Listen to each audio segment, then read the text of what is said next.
Sunday na tinatawag, but sa mga Kristiyano, mga mananampalataya, buhay na ang Diyos. At hindi na muling mamatay. Amen po ba?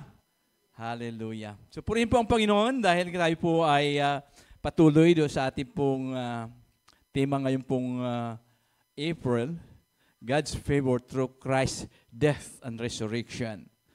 So, ang ating pong tatalakayin sa umagang ito ay patungkol po sa mensahe. Ito po yung mensahe ng cross. The message of the cross. Yan po ang ating pong tatalakayin ngayon. Sige po, tayo po lahat ay tumayo at ating pong basahin bilang paggalang po sa salita ng Diyos. Sige po, basahin po natin yan. Nandiyan po yan sa unang Korinto, chapter 1, verse 18. Okay, basahin natin ng sabay-sabay. Ngayon na po.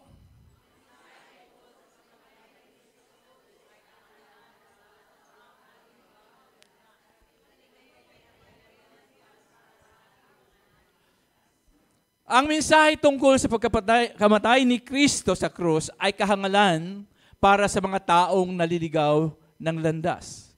Ngunit ito'y kapangyarihan ng Diyos para sa ating mga naliligtas. So purihin po ang pagkabasa ng salita ng Diyos at tayo po'y manalangin. Diyos na dakila at makapangyarihan sa lahat, salamat po Panginoon Diyos sa umagang ito.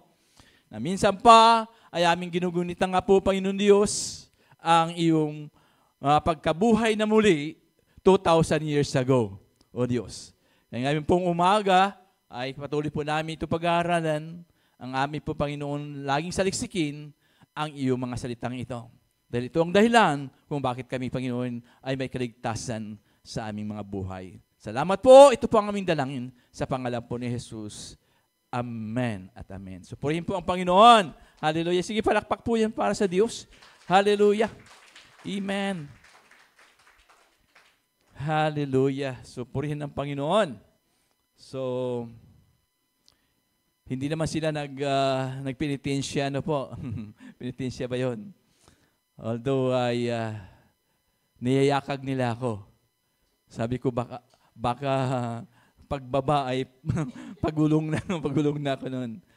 Pero naranasan naman namin ni Sister Alma, doon naman sa mababa lang na bundok ng Kalbaryo. Yung bundok ng Kalbaryo. Talagang praise God, nakarating kami sa tuktok. Sa tulong at gabay ng Panginoon at kami rin naman ay nakababa. Hindi na kami sumama doon papunta. Hindi sila na kontento pa doon sa aming inakyat. Pumunta pa sila sa kabilang bundok. So praise God.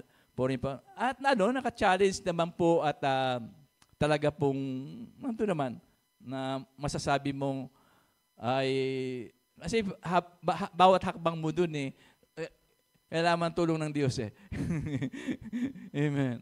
Praise God. Hallelujah. So ngayon pong umaga, ating pong pag-aralan, ano nga ba ang mensahe patungkol mo sa cross na ito? Okay. So ang mensahe po ng cross ay isang makapangyarihang testamento. O sinasabing testamento, a testament ng pag-ibig at kahabagan ng Diyos. Ito po ay nag-aalay ng pagpapatawad, pakipagkasundo, at buhay na walang hanggan sa pamagitan ng sakripisyo po ng ating Panginoong Hesukristo. Kaya ang mensahe na dapat maging sentro po sa ating mga buhay at maging sentro din po sa mga ministeryong mayroon po tayo. Okay. So ano po ba ang meaning? What is the meaning of the cross? So the meaning of the cross is death. Represents suffering and sacrifice. Mula po nung 6 na siglo bago po dumating si Kristo, hanggang po sa ika-4 na siglo, after na mamatay naman si Kristo, ang cross po ang instrumento ng pagpaparusa na nagre-resulta po ito sa kamatayan. ito po ang pinakamalupit, napakasakit na pamaraan na ipinapataw sa mga taong nagkakasala. Sa crucifixion po kasi, ang taong tatanggap o pinatawan, no, ng parusang ito ay, sabi nga, siya po ay itinatali yan. Itinatali. Ang cross po kasi ay maaari pong X po yan. X, yung iba naman ay letter T. Ano po? So, basta po ay, kaya lang cross din po ang tawag po doon. No? Letter T man siya, letter X man yan, ang tawag din po yan ay cross. No? Kasi, karamihan naman talaga na naparusahan dito ay itinitali po yan ng dalawang kamay. At ang iba naman po ay pinapako. Ipinapako po. Ganon din po ang ginawa sa ating Panginoong Hesus, ay pinako po siya. Okay. So, sila po ay nakabitin po doon. No? Dahan-dahan itong malagutan ng hininga dahil sa matinding init o kaya'y kung sa panahon po ng taglamig ay talagang malamig. At yung tao doon na nakabitin ay hinahayaan po yun doon. So ang iba naman po ay ito hinayaan na ang bangkay ito po ay maagnas hanggang na maagnas po doon sa lugar na iyon at hinahayaan po nila na kakainin ng buwetre. Ano ang mga buwetre na yan? Sa mga uwak, mga ibong nangangain ng laman ng tao. Yun po ay tinutuka po doon, hinayaan po doon nila. Kaya nga po ang lugar na yon ng Golgotha ay ito po ay mga nangangamoy talaga kasi nga po hinayaan na doon. Madurog ang at maliban na lamang kung mayroong mag-claim nung bangkay. Kasi nga po nung kay Jesus Christ po kasi siya po ay humingi ng pahintulot yung Jose, ang pangalang Jose, na kukunin niya yung bangkay ni Jesus.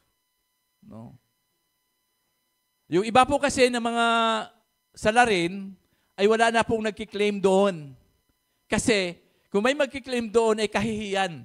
No? Kahihiyan ng pamilya, kahihiyan. Kasi nga po, pag once na ikaw po talaga ipinako doon, ibinitin doon, ay talagang karumal-dumal ang iyong kasalanang nagawa laban sa gobyerno o laban sa mga tao. Yun po ang ibig sabihin doon. Subalit, si Jesus na walang kasalanan, yun nga po ay ipinako doon. Kaya ito si Jose ay siya po yung nag-claim ng katawan ni Jesus. At nung makita ni Jose na patay na, kasi nga pag kinukuha po yun, binababa po doon, pag alam na buhay pa, babaliin po ang mga buto. Binabali po yung mga buto na yan at para matuluyan ng mamatay. No? So ang kay Jesus naman, Panginoon Jesus ay siya ay patay na talaga, kaya hindi na nila binali. Kasi yun naman ang prophecy na kahit ang buto niya ay hindi yan masisira, no? na sa kanyang kamatay. So, purihin po ang Panginoon, kaya nga po ay napakahirap. Gayon pa man dahil kay Kristo at ang kanyang pagkamatay sa krus, nagkaroon ito po ng ibang kahulugan. So noon, ang kahulugan ng krus ay about death o kamatayan. At nag-represent po yun ng suffering and sacrifice. Ngayon naman po, sa kapanahunan po ng ating Panginoong Hesus, ay nagkaroon po ng panibagong meaning ang krus na ito. Hulugan. So sa Kristyanismo, ang cross ay daang pinagtagpo ng pag-ibig ng Diyos at ang kanyang hustisya. Si Jesucristo, ang kordero ng Diyos na nag-aalis ng kasalanan ng sanlibutan. Siya po yung ipinako doon sa cross na iyon. Kaya nga po ay kung iyo pong tingnan yung mga tao, no, may gumagawa ng mga ganito, nagpipinitensya, May iba nga nagpapako pa sa krus, no? Na ito po ay pagsalansang, no? Pagsalansang po doon sa ginawa ni Jesus. Dahil wala naman talagang makatumbas, no? Wala talaga pong kaparis ang ginawa ni Jesus doon sa bundok ng Kalbaryo, no? Kaya nga nagkwento nga yung mga kapatid na yun daw sa Pampanga ay talagang ginagawa yung taon-taon, nagpapako, no? Doon sa krus na yun. Ngunit, ang ginawa pagkatapos noon, palabas na yun, palabra. Mga palabas na yun ay pagkababa nila doon, nandun nag-iinuman na. Kasi yun po ang ano noon. So, ito is palabas lang. So, ito yung, kaya nga sinasabi ko na pagsalansang. Yung para ba ginawa nilang katawa-tawa, yung ginawa ng ating Panginoong Hesus. Na hindi naman kailangan. Amen. Kaya nga lamang po ay mga tao na walang pagkakilala sa Panginoon, ay ginawa nga talaga nilang katawa-tawa, no? Na hindi naman dapat ganoon ang gawin. Dapat ang ginawa kasi natin ngayon sa ating mga Kristiyano ay inaalala natin, no? Hindi yung gagawin, no? Gagawin yung ginawa, gagayahin yung ginawa ni Jesus, no? So praise God. Iba po ang nakasunod doon sa Biblia at sa mga taong hindi sumusunod sa Biblia. So, bilang kordero ng Diyos na sinasabi po na sa Juan 1:29, kinabukasan nakita ni Juan si Jesus na lumapit sa kanya. Sinabi niya, tingnan ninyo, siya ang kordero ng Diyos na nag-aalis ng kasalanan ng sanlibutan. Si Kristo ang nakalaan upang maging handog para sa kasalanan ng sangkatauhan. Kaya nga po, ay bumaba, nagkatawang tao si Jesus dahil walang taong karapat-dapat na gawing kordero ng Diyos. May walang opsyon ng Diyos kundi ipadala ang kanyang bugtong na anak dahil sa labis niyang pagmamahal sa iyo at sa akin. Maaring may magtatanong, bakit kailangan na mamatay si Kristo? Bakit kailangan? Ito po ang pinakamasaklap na mensahe ng Biblia. Ang mensahe ng katubusan o pagtubos. Nilikha ng Diyos ang langit at ang lupa at kanyang nilikha ang tao, lalaki at babae, ayon sa kanyang wangis. At kanyang inilagay ang tao sa hardin ng Eden upang mamamahala sa mga nilikha ng Diyos. Ngunit dahil sa pagtukso ng Diablo ay nagkasala ang taong. Lahat tayo'y naging makasalanan. Ang kasalanan ni Adan at saka ni Eva po ay naipasa sa kanyang mga anak at namana nating lahat, tayo'y naging makasalanan. So ang Diyos Ama ay pinadala ang kanyang kaisa-isang bugtong na anak na nagkatawang tao na baging tagapagligtas sa sangkatauhan. Dahil doon sa atoning sacrifice, pagtubos ni Jesus sa krus, ang lahat na naglagak ng kanilang pananampalataya at nagtitiwala sa Kanya lamang para sa kaligtasan ay binigyan po tayo ng garantiya. Ginagarantiyahan tayo ng buhay na walang hanggan. Kaya nga po ay subalit tinawag ni Jesus ang kanyang mga tagasunod, no? Upang pasanin ang kanilang krus at sumunod sa Kanya. Hindi na literal na krus ang sinasabi doon ng Panginoon. Sa bawat isa sa atin na mga tagasunod ni Kristo ay mayroon tayong kanya-kanyang krus na pinapasan. At yan po ang sabi ng Panginoon sa atin. Kung nais mo sumunod sa Kanya, pasanin mo ang krus. Pinapasan sa atin ng Panginoon ang krus. Kaya lang minsan ang taong iba ang pagkaunawa. This is spiritual.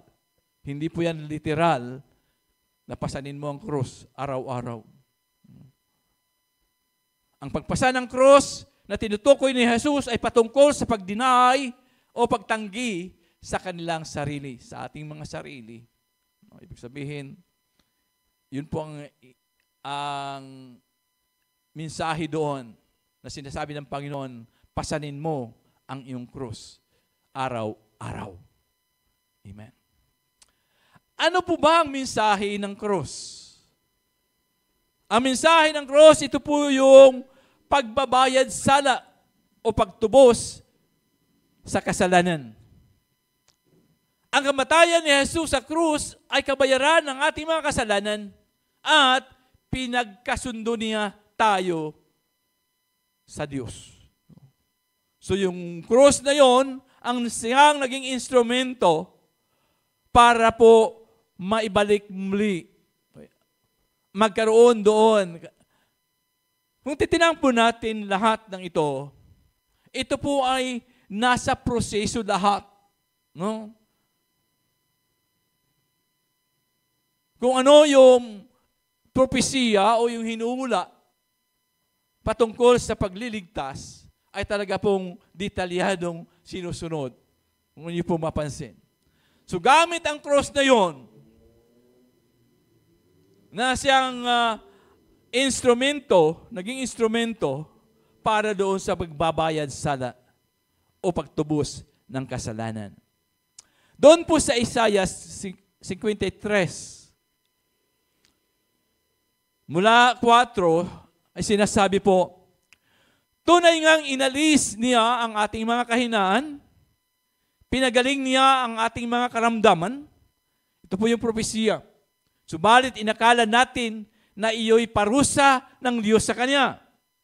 Ngunit dahil sa ating mga kasalanan, kaya siya ay nasugatan, siya ay nabugbog dahil sa ating mga kasamaan, tayo ay gumaling dahil sa hirap na dinanas niya at sa mga hampas ng Kanyang tinanggap. Tayong lahat ay tulad ng tupang ligaw. Nagkanya-kanya tayo ng lakad. Ngunit ipinataw ni Yahweh sa Kanya ang kaparusahang tayo ang dapat tumanggap. Siya ay binugbog at pinahirapan, ngunit hindi kumibo kahit isang salita. Tulad ay tupang nakatakdang patayin o katayin, parang korderong hindi tumututol kahit nagupitan at hindi umiimik kahit kaunti man. Nang siya ay hulihin at hatulan ay upang mamatay, wala man lamang nagtanggol sa kanyang kalagayan. Siya ay pinatay dahil sa sala ng kasangkatauhan. Siya ay inilibing na kasama ng masasama at mayayaman. Kahit na siya ay walang kasalanan o nagsabi man ng kasinungalingan, sinabi ni Yahweh, ang kanyang paghihirap ay kalooban ko, ang kanyang kamatayan ay handog para sa kapatawaran ng kasalanan. Dahil dito'y mabubuhay siya ng matagal, makikita ang lahing susunod sa kanya, at sa pamagitan niya ay maisagawa ang aking panukala. So kung inyo pong ati pong pagbulay-bulayan, ang propesiyang ito ni Isaias ay nandun po na paloob gaano kahirap ang dadanasin ng ating Panginoon. Gaano kahirap, kasakit, at ang kanyang pagtitiis para lamang matupad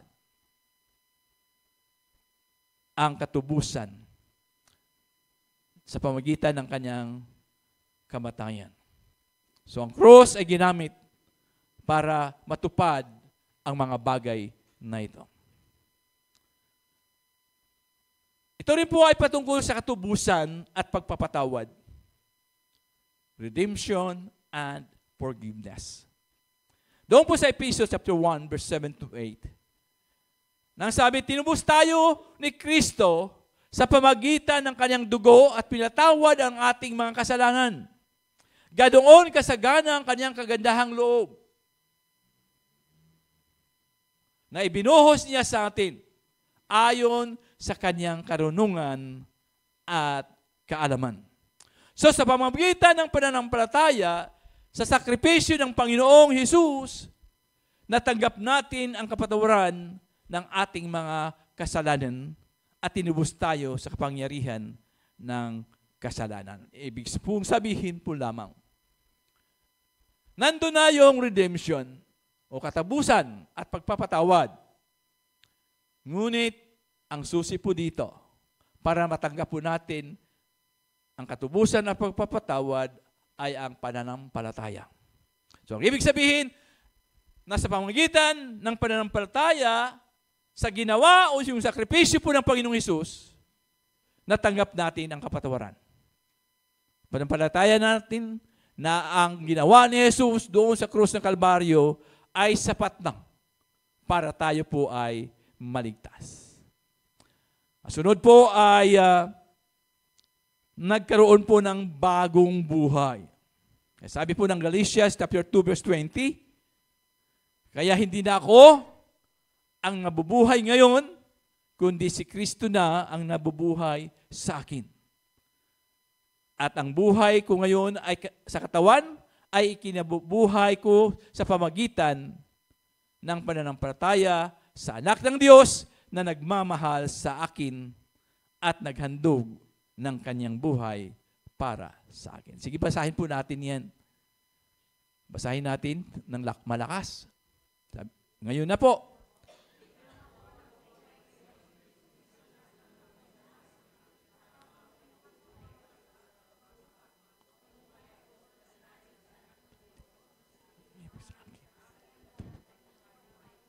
Para sa akin. Amen.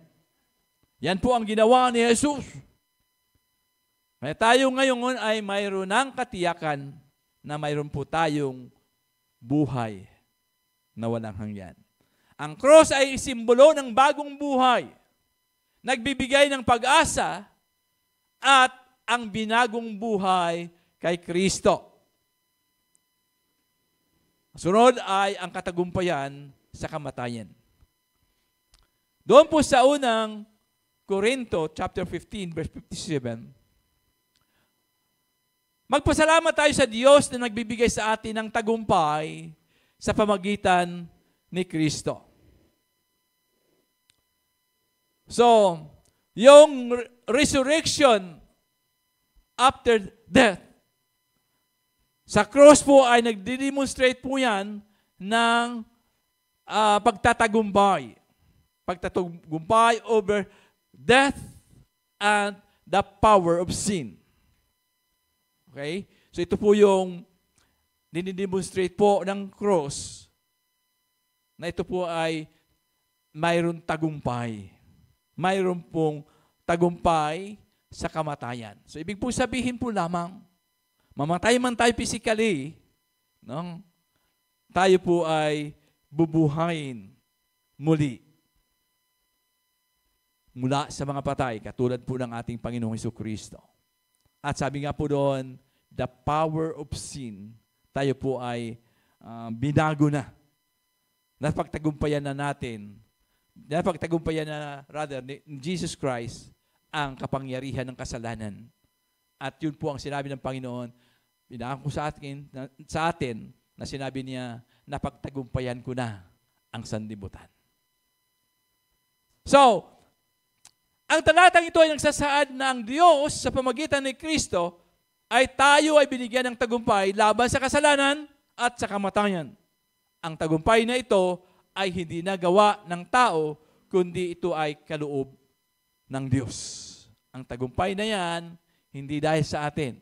Ang tagumpay na yan, na lagi natin sinasabi, kaya ko mapaglabanan, kaya ko magawa ang mga bagay na ito, but no.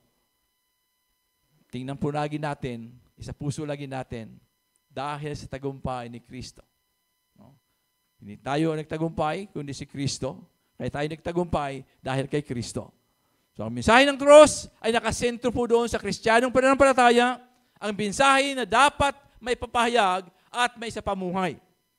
Hindi lamang po ito ay nalaman po natin, dapat ay makita sa buhay po natin ang meaning, ang mensahe ng cross na mayroon. May mga iglesia na naglalagay sila ng cross sa harapan. Pero tayo ay hindi. Wala naman problema maglagay ng cross doon. Pero kailangan pa ba na may paalaala sa atin lagi? No? Kahit wala lang simbolo, kayong iba ay nagkikwintas ng cross. Di ba? May mga nagkikwintas ng cross na yan. Pero hindi naman nila alam bakit nila sinusuot yan. No? Dapat alamin po natin, ano ba ang mayroon?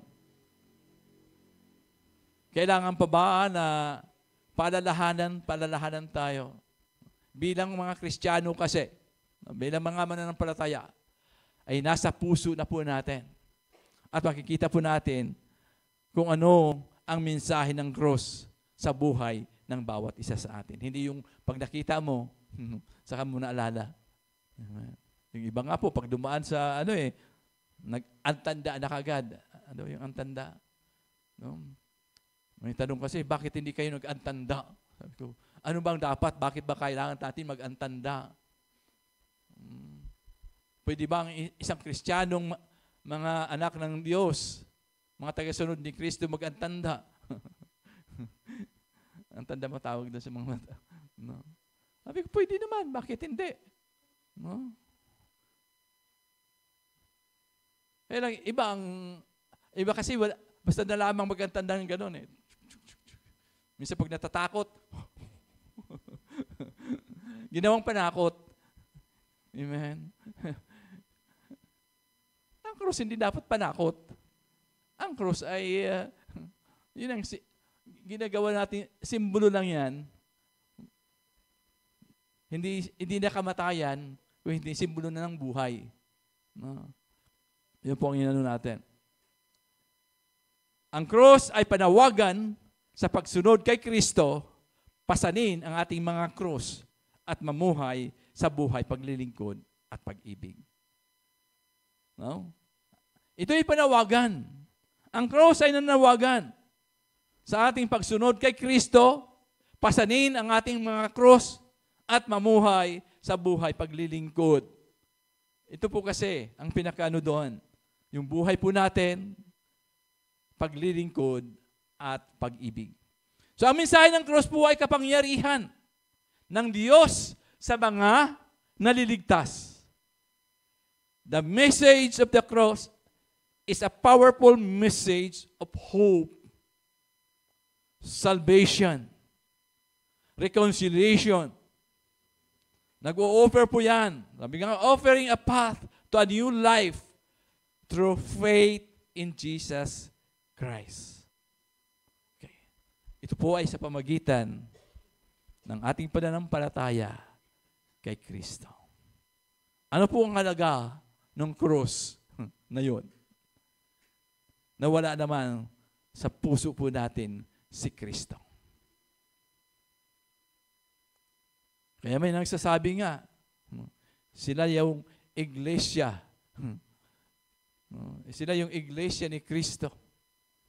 Pero sa loob ay wala naman si Kristo. So purihin po ang Panginoon. Hindi sa pamagitan ng pangalan, kung hindi sa mabangitan ng ating mga puso, si Kristo ay hindi na natiling nakapako sa krus. Siya ay inilibing sa ikatong araw, siya nabuhay na maguli mula sa mga patay. Kaya nga po, sa buong buhay Kristiyano, kaya tayo'y nagpapatuloy dahil ang ating Diyos ay minsan lang namatay. At siya ngayon ay buhay. No? Ang iba kasi naniniwala pag Biyernes Santo ay patay ang Diyos. Patay ang Panginoong Hesus. Meron pa nga ipinaparada. Sabi ni Sister Alma, naku, ipaparada naman nila uli yung buhay na Kristo. Sabi ko, paano magbuhay yun? Patay rin naman patay rin naman itinatayo nila doon. Huh? Wala namang buhay yun. Amen. Amen. Sila ay kagabi? Ano matawag doon? Parang burol, ano pa tawag doon? Nung Friday naglibing, tapos kahapon ay naglamay. May lamay kahapon. Naglamay, pinaglamayan.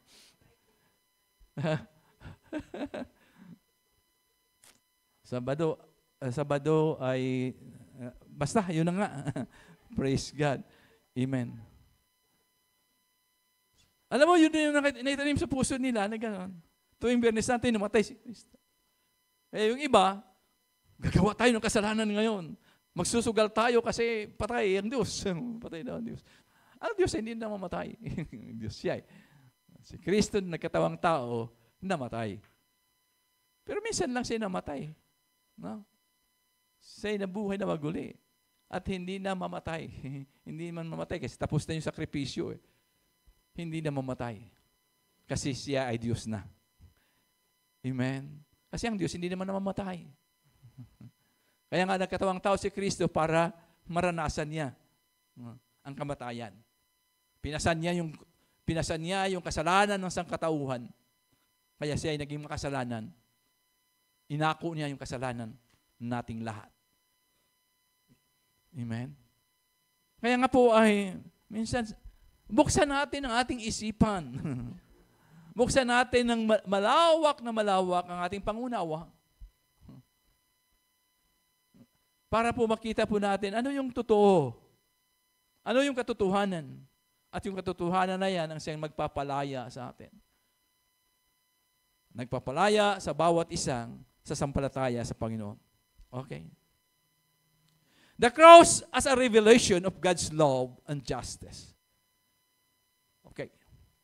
Sa John 3:16, ang sinabi, sapagkat gayon na lamang ang pag-ibig ng Diyos sa sangkatauhan. Kaya't ibinigay niya ang kanyang kaisa-isang anak upang sino mang sumampalataya sa kanya ay hindi mapapahamak, kundi magkaroon ng buhay na walang hanggan. So, sa pamagitan po, kaya nga ito yung revelasyon, kapahayagan. Gaano kalalim, gaano po kalawak ang pag-ibig ng Diyos. Ito po, demonstrate po niya na sa pamagitan ng sakripisyo ni Kristo, pinadaman niya ang kanyang walang maliw, walang talagang hangganang pag-ibig sa bawat isa sa atin. Biro mo yung pagmamahal niya, sabi nga ng Romans 5:8, ngunit ipinanaman ng Diyos ang kanyang pag-ibig sa atin nang mamatay si Kristo para sa atin nung tayo'y makasalanan pa. Amen. So ibig po sabihin lamang, noon pa man, ay minahal na tayo ng Panginoon. Lahat ay kanyang tinubos. Nung una, kasalanan noon, kasalanan ngayon, at kasalanan na darating. Kasama po yan sa tinubos ni Kristo. Kaya nga tayo ngayon ay nabubuhay sa pananampalataya dahil kung wala kang pananampalataya, hindi ka kabilang doon sa iniligtas ni Kristo. Ang Diyos ang gumawa ng lahat na ito sa pamagitan ni Kristo, ibinilang niya tayong mga kaibigan at hindi nakaaway. At pinili niya kami upang ang iba pang mga tao ay maging kaibigan niya. So, ang cross na ito ay siya po yung nagbibigay ng hustisya. Ibig sabihin, ginamit ang cross na yon para magkaroon ng hustisya. At yun nga po yung kasalanan natin ay dinala ni Kristo. So ang Diyos ang gumawa ng lahat ng ito. Ano ang mayroong ginawa tayo? Wala. No? Dahil hindi naman natin kayang iligtas ang ating mga sarili. Hindi natin kayang tubusin ang ating mga sarili. Kaya ang Diyos ang gumawa ng paraan para tayo ay magkaroon ng katubusan. Ang cross po ay, ang ibig sabihin ng cross is salvation and reconciliation. Kaya, isa pong talatang sinabi sa 2 Corinthians chapter 5 verse 17, kaya kung nakipag-isa na kay Kristo ang isang tao, isa na siyang bagong nilalang, wala nang dati niyang pagkatao, sa halip, ito'y napalitan na ng bago. Amen. Pag sinabing reconciliation, paano nga ba nagkaroon ng reconciliation ang humanity with God? Na-restore yung nasirang relasyon ng tao sa Diyos. So ang cross ang naging daan para mapanumbalik ang relasyon ng tao sa Diyos. Sa pamamagitan ng kamatayan ni Kristo sa cross, ang nasirang relasyon ng tao at sa Diyos ay naibalik. Amen. Now, may bagong buhay na po tayo. Amen po ba? Sabihin mo yung katabi. May bagong buhay ka na ba?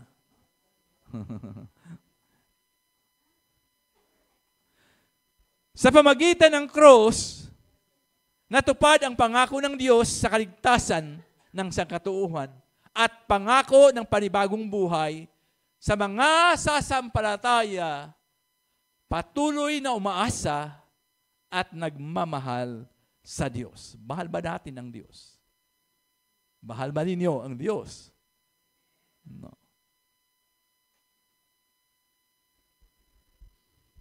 Kaya nga po, no, tayong lahat na tinubos ni Kristo, out of our love, dahil hindi ba natin matumbasan? Hindi natin kayang, sabi nga, kahit anong gawin mo sa buhay mo, hindi mo matumbasan ang ginawa ni Kristo na katubusan sa bawat isa sa atin. Ang gagawin po natin para bilang pasasalamat natin sa ginawa ni Kristo ay ang maglilingkod sa Kanya. Ibigay ang buhay, gamitin ang buhay para sa paglilingkod sa Diyos. Amen po ba? Yan po kasi lamang ang ating may balik pasasalamat sa Diyos. No? Dahil ginawa niyang madali ang kaligtasan, tinubos tayo, siya nang gumawa para sa atin. Hindi na natin kailangan magsakripisyo, hindi na natin kailangan, ibig sabihin, hindi na tayo magpenitensya, hindi na tayo maglakad ng paluhod para mapatawad tayo sa ating mga kasalanan. Ang sabi ng Panginoon, sumampalataya ka lang. No? Sa Kanya. Sumampalataya ka sa Kanyang ginawa. Yan po ang kaya tayo magkaroon ng kapatawaran at buhay na walang hanggan. Ang sabi doon sa ating talatang pinagbabatayan,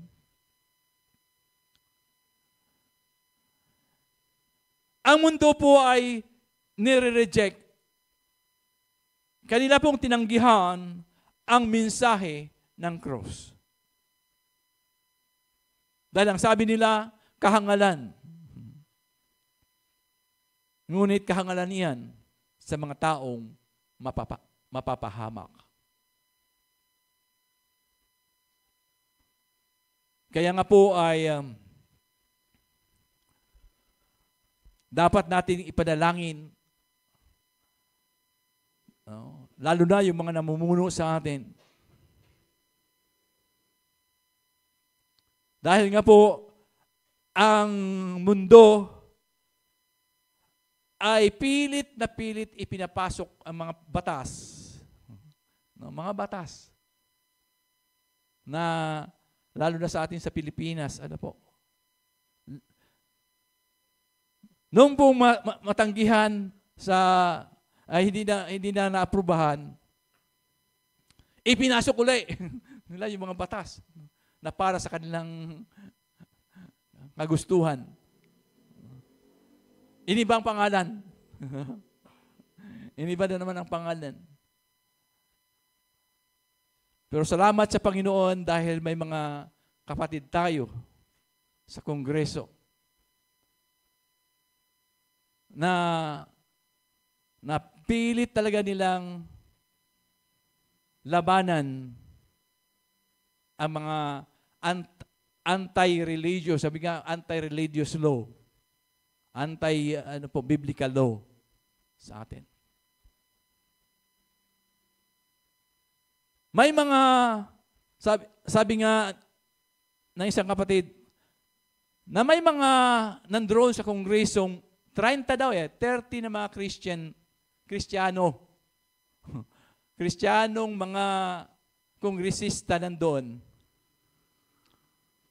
Pero kinain ng sistema.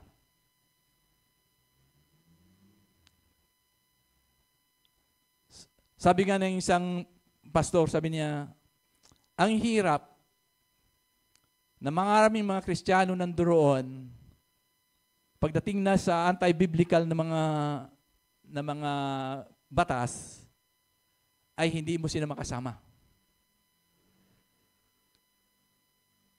Kaya kinausap kami nung nakaraang araw na talagang na dapat pala ay magkaroon talaga ng namumuno doon ng isang layunin.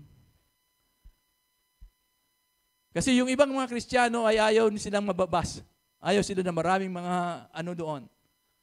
Mga Kristiyano, mga kongresista, ayaw nilang ng gano'n. May mga sinasabi sa kanila kung ano-anong mga bagay. Kasi sa isang batas para pala noon, kailangan 3. 3 yung mag-oppose doon para hindi matuloy ang batas na iyon. Alam mo, ngayon sinusulong nga po yung ang diborsyo sa Pilipinas. At nagkaroon doon ng lagayan. Ibig sabihin lagayan, may mga bagbag daw. Natin. Pero alam naman po lahat yan. Pero praise God, kaya piliin natin kung yung mga namumuno na may takot sa Diyos at laging sinasalang-alang ang salita ng Diyos. Kaya nga po ay sa mga Kristiyano, dapat piliin na natin yung mga talagang sabihin natin pwede tayo i-represent doon sa mga bagay na ito. Kasi nga po ang mundo ay nire-reject nila lagi. No? Ngayon po yung Sugi Bill na yan, iba na naman ang pinasok. Human rights na. Yung karapatan daw ng tao. Yun ang pinasok ngayon. Kaya lang ang loob, ganun pa rin ang nasa loob. Kasi karapatan na ng tao na magdesisyon sa sarili niya. Yun ang nasa club. Na yan talaga pinaglalaban doon. Na dapat ipanalangin natin na mayroong mga Kristiyanong, mga kongresista na siyang tatayo. No? Kaya yun ang piliin po natin, yung mga taong lumalaban para diyan.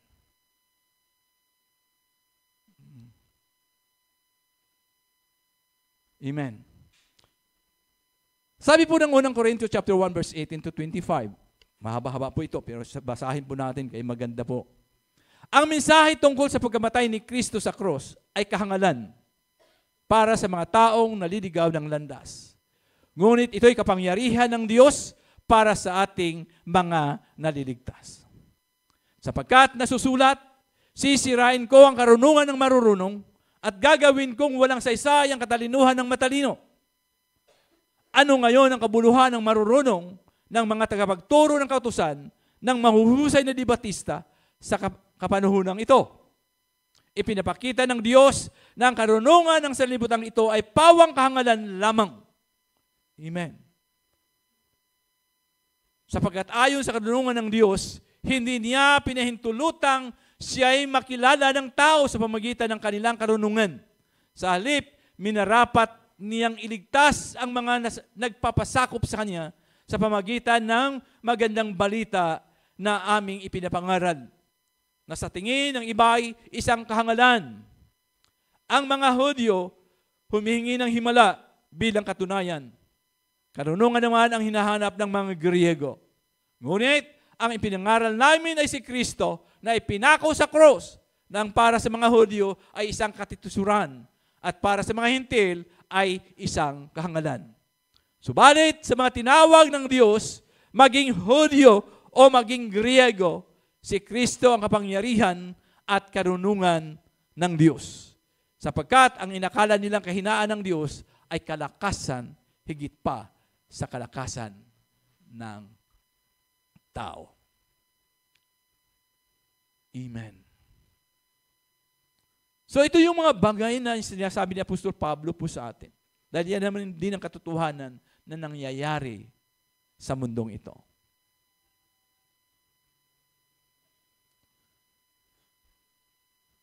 Na lagi ang ninanais nila ibaluktutin ang salita ng Diyos.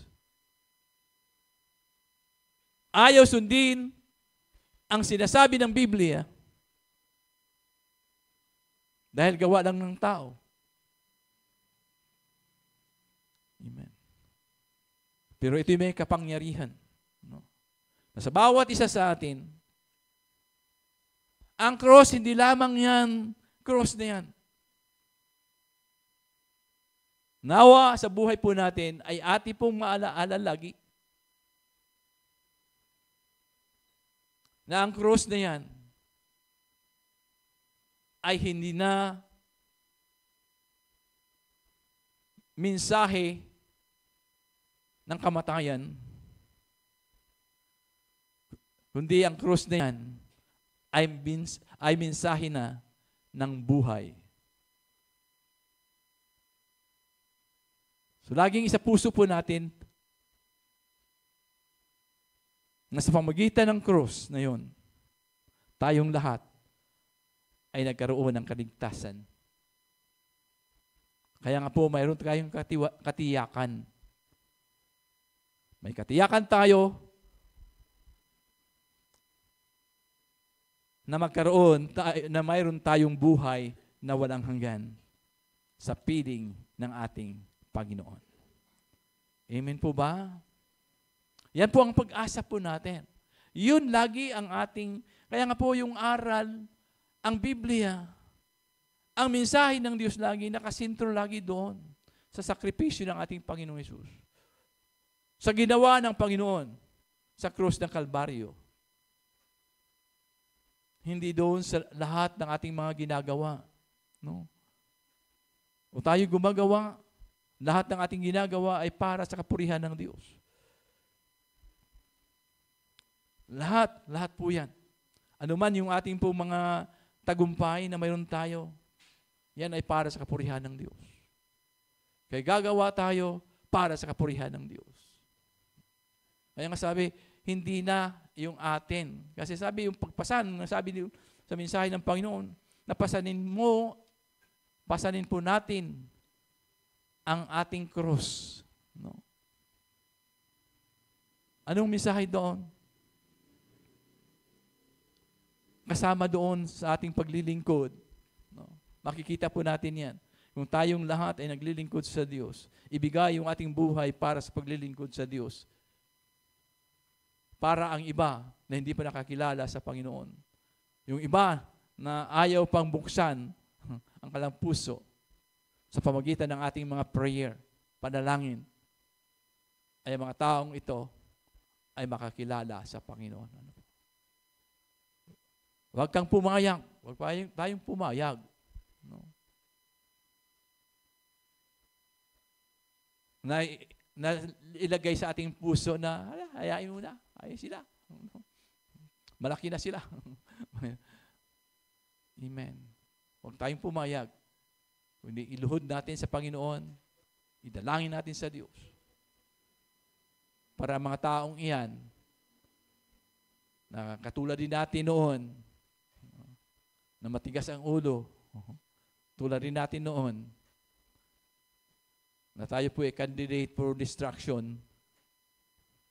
Pero dahil kay Kristo, dahil mayroon din nagpagal, mayroon din nagbigay ng panahon, oras, para ikaw'y bahagi na ng salita ng Diyos. Kaya ka nakakilala sa Panginoon. Amen? So, gawin natin yung ating part, ating bahagi. Hindi na natin kailangan pang magpasa ng krus na literal para ipakita sa mga tao na ikaw nga ay Kristiyano. Ipakita natin sa buhay, mayroon tayo na tayo nga po ay mananampalataya ni Kristo. Amen po mga? Tayo po'y manalangin. Panginoon, salamat po Diyos na sa pamagitan ng krus na iyon ay natupad ang mga propesya patungkol po sa pagliligtas ng sangkatauhan.